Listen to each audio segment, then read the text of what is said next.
Hi and welcome back to the AQA GCSE History, Britain Health and the People revision series. This is episode 14 and we're looking at public health. During the 18th and 19th centuries, lots of people moved from the countryside to towns to work in factories. The towns grew so quickly that good housing couldn't be built fast enough. Instead, houses were built as close together as possible with little outside space and poor ventilation. Overcrowding was a massive issue.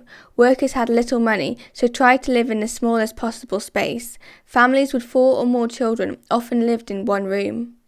People didn't understand why clean water was good or why sewage systems were needed. Most houses had no bathroom. Instead, they used an outside toilet called a privy. Each privy was built over a cesspit. Cesspit and household waste was collected by nightmen who threw the waste into rivers or piled it up for the rain to wash away. Water pumps were shared and disease was easily spread.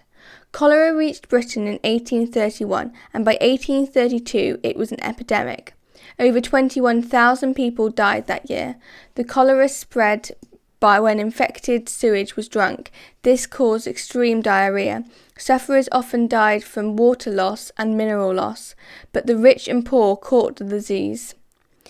However, at the time no one knew what caused cholera. The best theory was miasma, so the government started to regulate the burial of dead bodies to try and prevent the spread of disease. In 1842, the social reformer Edwin Chadwick published a report on poverty and health. The report showed that living conditions in towns were worse for people's health than conditions in the countryside. Chadwick's report suggested that the government should pass laws for proper drainage and sewage systems funded by local taxes. Chadwick's report and another cholera epidemic in 1848, which killed 53,000 people, put pressure on Parliament to pass a Public Health Act. John Snow showed that there was a connection between contaminated water and cholera in 1853 and 1854.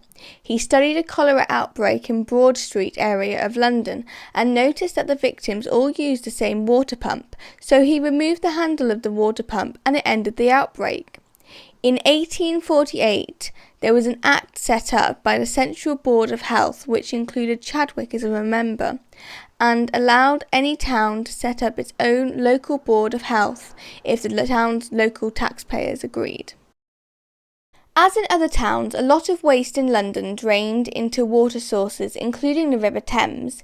In the summer of 1858, the hot weather caused the river's level to drop and the bacteria to grow in the waste. This produced a smell that was so bad it affected large parts of London and stopped Parliament from meeting.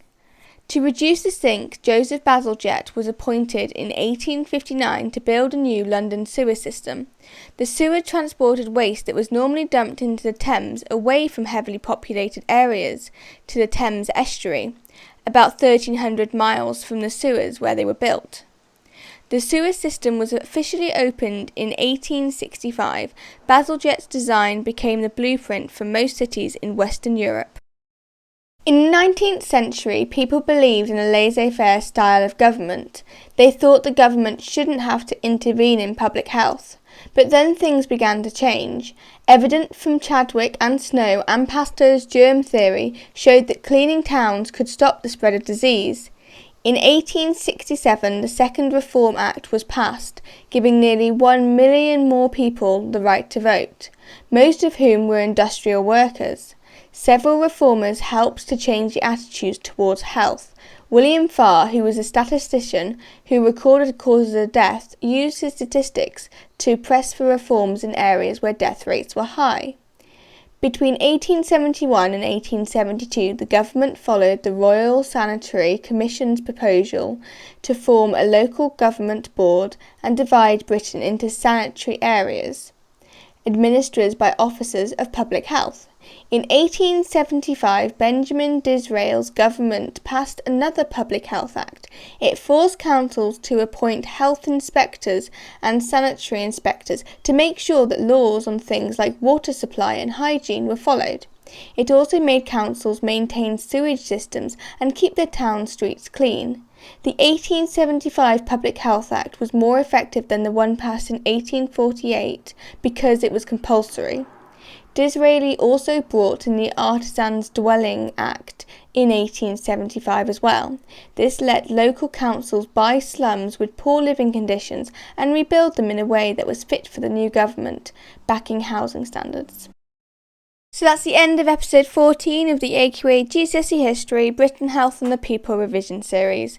Next episode we'll be looking at the impact of the World Wars. Thank you for watching and I hope you enjoyed.